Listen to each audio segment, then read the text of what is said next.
Davlatimiz rahbari yurtimizda onkologiya xizmatini rivojlantirishga katta e'tibor qaratmoqda. Yangi Respublika onkologiya markazi ishga tushirilgandan so'ng soha vakillari oldiga davolash sharoitlari va sifatini yaxshilash bilan bog'liq vazifalarni qo'ydi. Ularni bajarish maqsadida markaz dunyoning yetakchi klinikalari bilan hamkorlik aloqalarini yo'lga qo'ymoqda. Buning natijasida yaqinda respublika ixtisoslashtirilgan onkologiya va radiologiya ilmiy-amaliy tibbiyot markazida onkologik kasalliklarni davolashda zamonaviy yondashuvlar mavzusida xalqaro simpozium o'tkazildi. Turkiyaning Sakarya universiteti klinikasidan onkologiya, jarrohlik, kimyoterapiya, radioterapiya, yadro tibbiyoti va boshqa yo'nalishlar bo'yicha jami 15 nafar yetakchi professor, o'qituvchi hamda mutaxassislar ishtirok etishdi.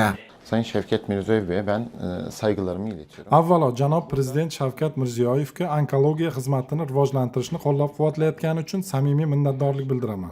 Simpozium doirasida Turkiyaning malakali mutaxassislari ishtirokida 35 dan ortiq murakkab onkologik jarrohlik amaliyotlari bajarildi. Shuningdek, tadbirning ilmiy qismida zamonaviy tashxislash va davolash usullari, ilg'or jarrohlik texnikalari hamda klinik tajribalar muhokama qilindi.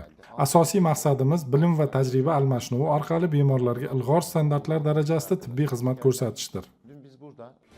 Mazkur tadbir orqali onkologik kasalliklarni aniqlash va davolashda ilg'or xalqaro tajriba hamda zamonaviy yondashuvlarni amaliyotga tatbiq etish, shuningdek O'zbekiston va Turkiya mutaxassislari o'rtasidagi ilmiy-amaliy hamkorlikni mustahkamlash maqsad qilingan. 3 kun davom etgan simpozium doirasida xorijiy mutaxassislar ishtirokida mahorat darslari va amaliy mashg'ulotlar o'tkazildi. Shuningdek, 150 nafardan ortiq bemorlar xorijiy va mahalliy mutaxassislar tomonidan ko'rikdan o'tkazildi. Yuqori texnologik jarrohlik amaliyotlari bajarildi. O'tgan oy ushbu markazning 6 nafar xodimi Sakarya universitetida bo'lib tajriba almashdi. Endi esa biz O'zbekistonning onkologiya markaziga kelib hamkorlikda amaliyotlar bajardik. Bu amaliyotlarning barchasi yuqori texnologiyali, murakkab va katta hajmli operatsiyalar bo'ldi. Ularni muvaffaqiyatli bajarishimizda esa o'zbek hamkasblarimizning malakasi hamda shifoxonada yaratilgan sharoitlar, uning to'liq jihozlangani asos bo'ldi. Avvalo ushbu sharoitlarni yaratib bergan muhtaram prezidentingizga chuqur minnatdorlik bildiramiz. Kelgusida hamkorligimiz ta'lim yo'nalishida ham rivojlanib borishiga ishonamiz. Men bunaqa bo'lishini kutmagandim. Operatsiya joylari ham juda ham kichik. Hammalarga katta rahmat. Birinchi navbatda prezidentimizga, davlatimizga katta rahmat.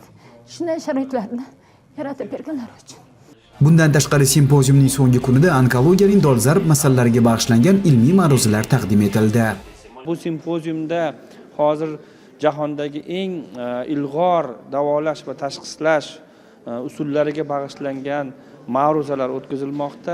O'ylaymanki, bunday tadbirlar nafaqat mutaxassislarimiz malakasini oshirishga, balki keyinchalik mana shu usullarni O'zbekistondagi onkologiya amaliyotga tatbiq etishga, O'zbek-Turk hamkorligini yanada mustahkamlashga va albatta yurtimiz olimlarini ham qilayotgan ishlarini dunyo sahnasiga olib chiqishda juda katta rol o'ynaydi.